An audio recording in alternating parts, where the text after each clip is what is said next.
செஜில் அப்படிங்கிற நவீன ரக ஏவுகணைகளை பயன்படுத்தி ஈரான் அடிக்கிறதுக்கு ஆரம்பிச்சிருக்காங்க. துபாய் இன்டர்நேஷனல் ஏர்போர்ட்டினுடைய ஃபியூல் டேங்கர் பற்றி எரியிற காட்சிகளை பென்குரியன் ஏர்போர்ட் கடுமையாக தாக்கப்பட்டிருக்கு. இஸ்ரேலினுடைய காசாவை கண்காணிச்சு கொண்டிருக்கிற முக்கிய நிலையங்களை குறிவச்சு ஈரான் தாக்குதல் செஞ்சிருக்காங்க.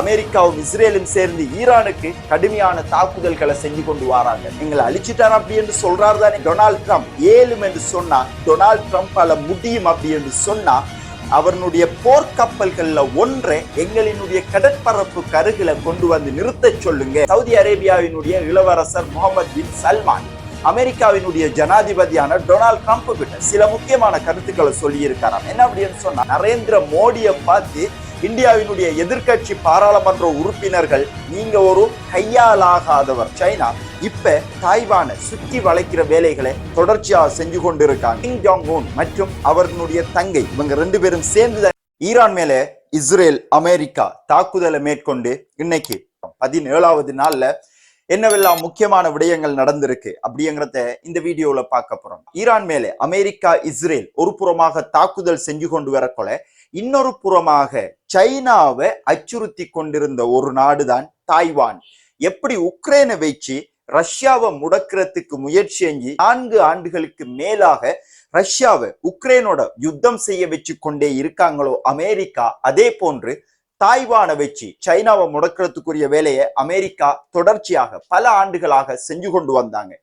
இப்ப இருக்கிற இந்த சிச்சுவேஷன்ல சைனா யோசிச்சாங்க, அமெரிக்கா ஈரானுக்கு அடிச்சு கொண்டு இருக்காங்க, இதே நேரங்கள்ல தாய்வானை நம்ம கைப்பற்றத்துக்கு இதுதான் சிறந்த நேரம் அப்படிங்கிறத அறிஞ்சு கொண்ட சைனா இப்ப தாய்வானை சுற்றி வளைக்கிற வேலைகளை தொடர்ச்சியாக செஞ்சு கொண்டு இருக்காங்க. சைனாவினுடைய விமானங்கள் எந்த நேரமுமே தாய்வானை சுற்றி கொண்டே போய்கொண்டிருக்கு. காரணம், தாய்வான்ல என்னென்ன விடயங்கள் நடந்து கொண்டிருக்கு, எக்ஸாக்டா ஒரு நேரத்தை குறி வச்சு தாய்வானை கைப்பற்றக்கூடிய சாத்தியக்கூறுகளும் இருக்கு அப்படின்னு சொல்லி தாய்வானினுடைய ஊடகங்களை இன்னைக்கு தகவல்களை வெளியிட்டு கொண்டிருக்காங்க. ஒரு புறமாக அமெரிக்கா ஈரானோட யுத்தம் செஞ்சு கொண்டு வர இதே நேரங்கள்ல north Korea king Jong Un மற்றும் அவர்களுடைய தங்கை இவங்க 2 பேரும் சேர்ந்துதான் இப்ப நார்த் கொரியாவை ஆட்சி செஞ்சு கொண்டு வராங்க. நார்த் கொரியாவில இருந்து எந்த ஒரு பாதிப்பும் சவுத் கொரியாவுக்கு வரப்படா அப்படிங்கிறதுக்காக சவுத் கொரியாவுல நிறைய பேட்ரியாட் வான் பாதுகாப்பு தளங்களை அமெரிக்கா நிலைநிறுத்தி இருந்தாங்க. இப்ப இந்த மத்திய கிழக்குல யுத்தம் நடக்கிறதுக்காக சவுத் கொரியாவுல இருந்த சகல வான்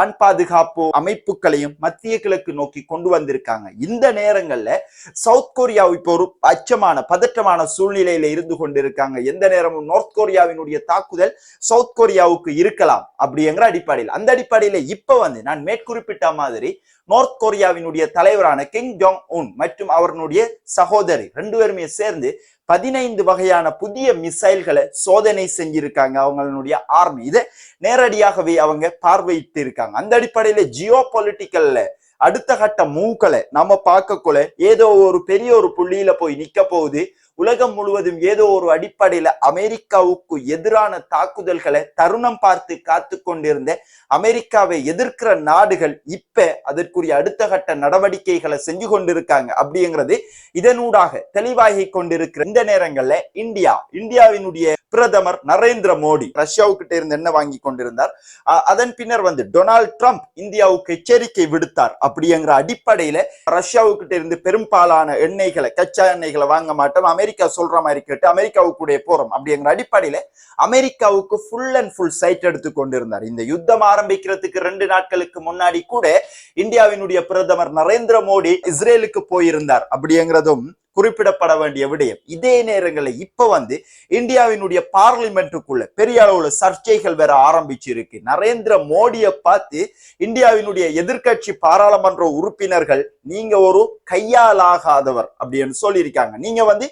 ஒரு அடிமை, அமெரிக்காவுக்கும் அதே போன்ற நெட்டன்யாகுவுக்கும் அடிமைப்பட்டு அவர்களினுடைய உத்தரவுகளை பின்பற்றும் ஒருத்தராக நரேந்திர மோடி அவர்களே நீங்க இருக்கீங்க. ஈரானினுடைய முன்னாள் உச்ச தலைவராக இருந்த ஆயத்துல்லா அலி கமேனி அமெரிக்காவை எதிர்த்து உயிர் தியாகம் செஞ்சார். அவருக்கு எங்களுடைய வாழ்த்துக்களையும் வணக்கங்களையும் தெரிவிச்சு கொள்றோம்.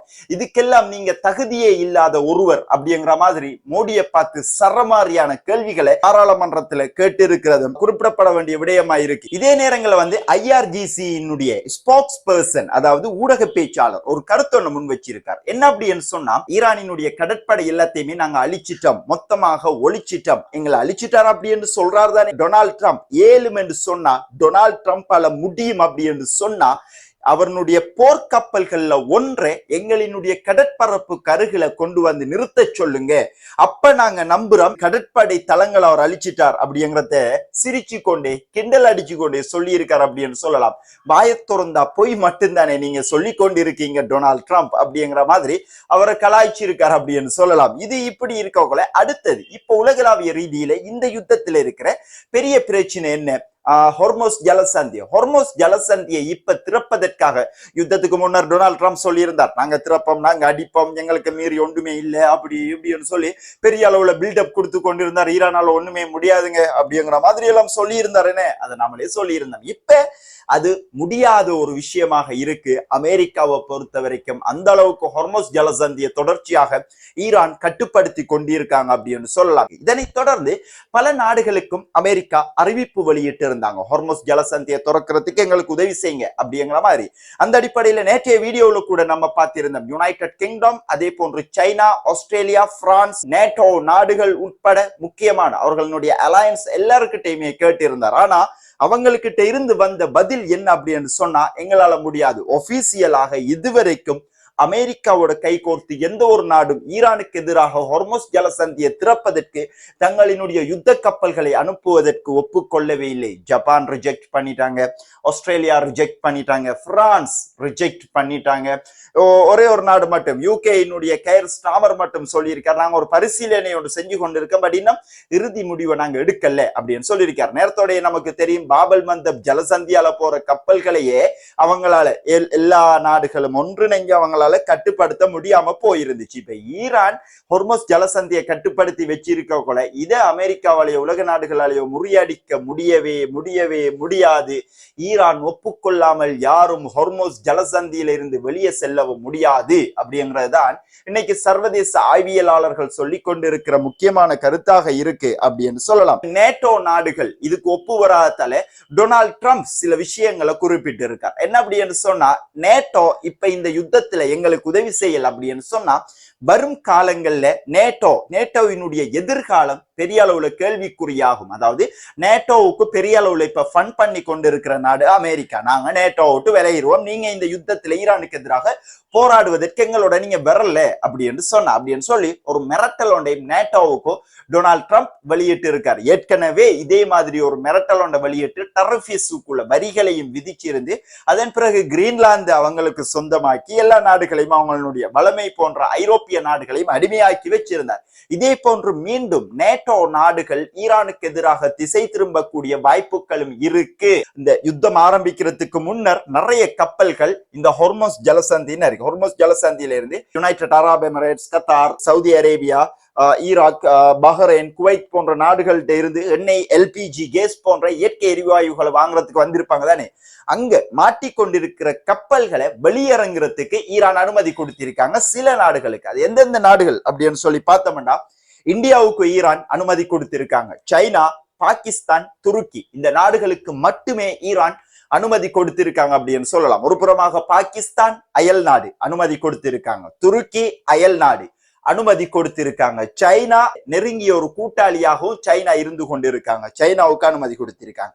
ஏன் இந்தியாவுக்கு அனுமதி கொடுத்திருக்காங்க ஒரு கேள்வி இந்த இடத்துல வருது. இருந்த போதிலையும் இந்தியாவோட பல ஆண்டுகளுக்கு முன்னரான உறவுகளை தொடர்ந்து ஈரான் இந்தியாவுக்கு தங்களுடைய அனுமதியை இந்த ஹொர்மோஸ் ஜலசந்தியில இருந்து வழங்கி இருக்காங்க. இந்த அடிப்படையில ஹொர்மோஸ் ஜலசந்தியினுடைய நிலைமைகள் இப்படி இருக்கக்குள்ள இந்த யுத்தத்தினுடைய போக்கு மத்திய கிழக்குல இருக்கிற அரபு நாடுகளை நோக்கி ஈரான் தொடர்ச்சியான தாக்குதல்களை செஞ்சு கொண்டு வராங்க. இந்த நேரங்கள்ல அரபு நாடுகளை பெரிய அளவுல நான் தான் ராஜா, என்ன மாரி யாருமே இல்லை, நான் எடுக்கிறது தான் முடிவு அப்படின்னு சொல்ற மாதிரி சவுதி அரேபியாவினுடைய பட்டத்திலவரசர் முகமது பின் சல்மான் தொடர்ச்சியாக சொல்லி கொண்டு வந்தார். அதே மாதிரி இந்த யுத்தம் ஆரம்பிக்கிறதுக்கு முன்னர் சவுதி அரேபியா ஈரானுக்கு எதிரான எங்களுடைய தாக்குதல் நடவடிக்கைகளுக்கு எங்களுடைய வான்பரப்புகளை பயன்படுத்துவதற்கு ஒரு பொழுதும் அனுமதி அளிக்க மாட்டோம் அப்படின்னு சொல்லியிருந்தார். பின்னரான காலப்பகுதியில தொடர்ச்சியான அனுமதியை வாடகைக்கு வழங்கி இருந்தார். இப்பவும் சவுதி அரேபியா அமெரிக்காவுக்கு ஆதரவாக ஈரானுக்கு எதிராக வழங்கி கொண்டிருக்காங்க. இந்த நேரங்களை சவுதி அரேபியாவினுடைய இளவரசர் முகமது பின் சல்மான்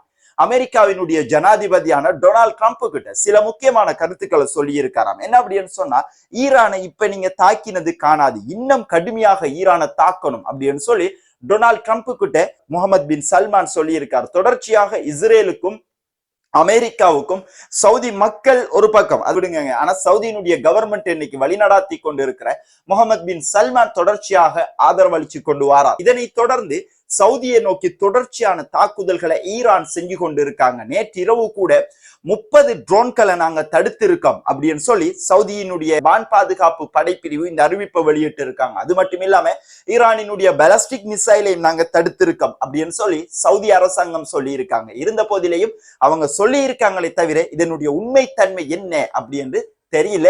சவுதியினுடைய கவர்மெண்ட் அதை வெளியே விடவும் இல்லை. அதை வெளியே விட்டா என்ன நடக்கும் அப்படிங்கிறது சவுதியில இருந்து பார்த்து கொண்டிருக்கிற உங்களுக்கு அது தெளிவா புரியும் அப்படின்னு சொல்லி நான் நினைக்கிறேன். அந்த அடிப்படையில சவுதியினுடைய நிலவரங்கள் இப்படி இருக்கக்குள்ள அடுத்து பார்த்தோம் என்ன அப்படின்னு சொன்னா, தாக்குதலினுடைய பக்கம் நாம வரலாம். இந்த ட்ரூ ப்ராமிஸ் 4ல 55வது அலை தாக்குதலை தொடர்ச்சியாக ஈரான் செஞ்சிருக்காங்க. இந்த தாக்குதல்ல செஜ்ஜில் அப்படிங்கிற நவீன ரக ஏவுகணைகளை பயன்படுத்தி ஈரான் அடிக்கிறதுக்கு ஆரம்பிச்சிருக்காங்க. அவங்கள்ட்ட இருக்கிற முக்கியமான ஏவுகணைகளை பயன்படுத்தி சரமாரியாக அடிச்சிருக்காங்க இஸ்ரேலை நோக்கி அப்படி என்று சொல்லலாம். டெல் அவீவை தன் மெயினா டார்கெட் பண்ணிருக்காங்க. அதுலயுமே பென்குரியன் ஏர்போர்ட் எந்த ஒரு நடவடிக்கைகளும் இப்ப பென்குரியன் ஏர்போர்ட்ல நடக்கவே இல்லை.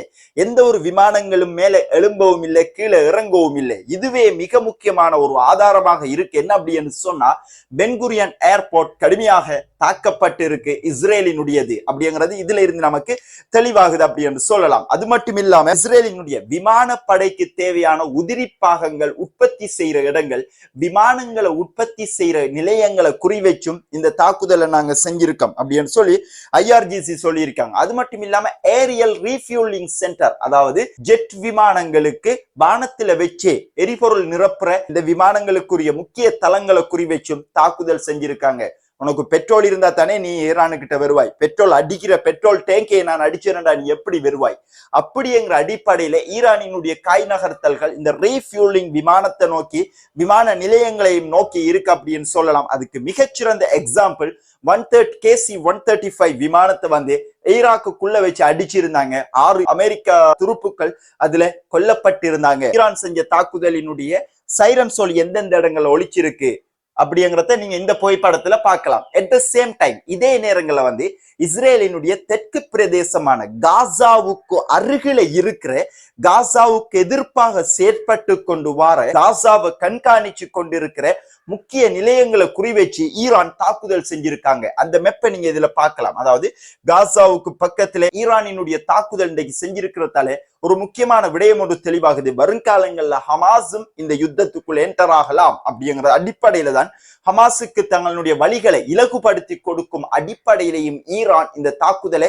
செஞ்சிருக்கலாம் அப்படின்னு சொல்லியும் குறிப்பிடப்படுது அப்படின்னு சொல்லலாம். இதே நேரங்கள்ல தெற்கு இஸ்ரேல் பிரதேசங்களையும் ஈரான் பயங்கரமான தாக்குதல் செஞ்சிருக்காங்க. நெவாட்டிம் ஏர்பேஸை குறிவச்சு தான் இந்த தாக்குதல் செஞ்சிருக்காங்க. இந்த நெவாட்டிம் ஏர்பேஸை பொறுத்த வரைக்கும் காசா மீதான தொடர்ச்சியான தாக்குதலுக்கு உந்துகோலாகவும் உந்து சக்தியாகவும் இருந்த ஒரு ஏர்பேஸ் தான் இந்த நெவாட்டிம் ஏர்பேஸ். அது மட்டும் இல்லாம துபாய் இன்டர்நேஷனல் ஏர்போர்ட்டை குறிவச்சு கடுமையான தாக்குதல் செஞ்சிருக்காங்க. துபாய் இன்டர்நேஷனல் ஏர்போர்ட்டினுடைய ஃபியூல் டேங்கர் பற்றி எரியிற காட்சிகளை நீங்க இதுல பார்க்கலாம். இருந்த போதிலையும் ஒரு விஷயத்தை நாம கவனிக்கணும். தாக்குதலுக்குள்ளாக இருக்கிற ஏனைய நாடுகள் எல்லாமே விமான நிலையங்கள் பூட்டி வச்சிருக்கிற இந்த நேரங்கள்ல துபாய் மட்டும் ஏன் விமான நிலையங்களை தொடர்ச்சியாக இயக்கி கொண்டு வராங்க? ட்ரோன் தாக்குதல் இருந்தாலும் மிசைல் தாக்குதல் இருந்தாலும் அப்படிங்கிற கேள்விகள் நமக்கு இருந்துச்சு அப்படின்னு சொன்னா, விமான போக்குவரத்து இல்லை அப்படின்னு சொன்னா துபாய் எதுவுமே செய்ய முடியாது. வாழ்வா சாவா அப்படிங்கிற போராட்டத்துல துபாய் இருக்கும். அந்த அடிப்படையில இதே நேரங்கள்ல மரண தருவாயில கூட துபாய்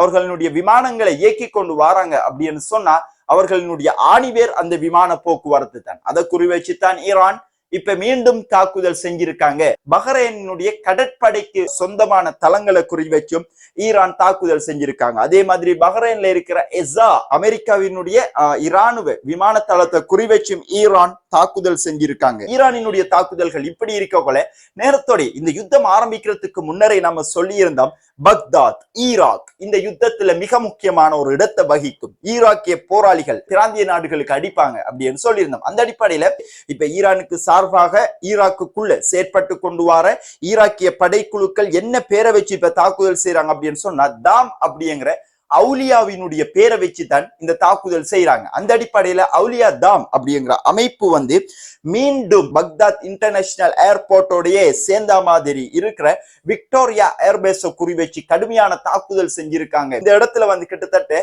உறுதி செய்யப்படாத 10 அமெரிக்க வீரர்கள் உயிரிழந்திருக்கலாம், ஏகப்பட்டவங்க காயமடைஞ்சிருக்கலாம். இதே நேரங்களில் குவைத்ல இத்தாலி மற்றும் அமெரிக்க வீரர்கள் தங்க வைக்கப்பட்டிருந்த ஒரு ஹோட்டலை குறி வச்சும் ஈரான் ட்ரோன் தாக்குதல் செஞ்சிருக்காங்க. நீங்க கேட்கலாம், அப்ப என்ன பார்த்து ஈரான் மட்டும் தான் தாக்கி கொண்டிருக்காங்களா, அமெரிக்கா ஈரானுக்கு அடிக்கலையா அப்படின்னு சொல்லி கேட்கலாம். அமெரிக்காவும் இஸ்ரேலும் சேர்ந்து ஈரானுக்கு கடுமையான தாக்குதல்களை செஞ்சு கொண்டு வராங்க. தெஹரான்ல இருக்கிற விண்வெளி ஆராய்ச்சி மையத்தை குறி வச்சு அமெரிக்கா மற்றும் இஸ்ரேல் கடுமையான தாக்குதல் செஞ்சிருக்காங்க. அது மட்டும் இல்லாம ஈரானினுடைய ஷஹடான் மாகாணத்துல இருக்கிற IRGC தலைமையகத்தை குறி வச்சும் கடுமையான தாக்குதல்களை செஞ்சிருக்காங்க. அது மட்டும் இல்லாம இந்த புகைப்படத்தை நீங்க இப்ப பார்க்கலாம். இன்னைக்கு இஸ்ரேல் மற்றும் அமெரிக்கா இவங்க 2 பேருமே சேர்ந்து ஈரானினுடைய தெஹரான் மேல கடுமையான தாக்குதல் செஞ்சிருக்காங்க. புகை மூட்டங்கள் எல்லாமே தெஹரான் மேல வரக்கூடிய அளவுல இந்த தாக்குதல் இருந்திருந்துச்சு. அடுத்து இப்ப லெபனான் பகுதிகளுக்குள்ள போனோம் அப்படின்னு சொன்னா, லெபனான்ல இருந்து கிட்டத்தட்ட சராசரியாக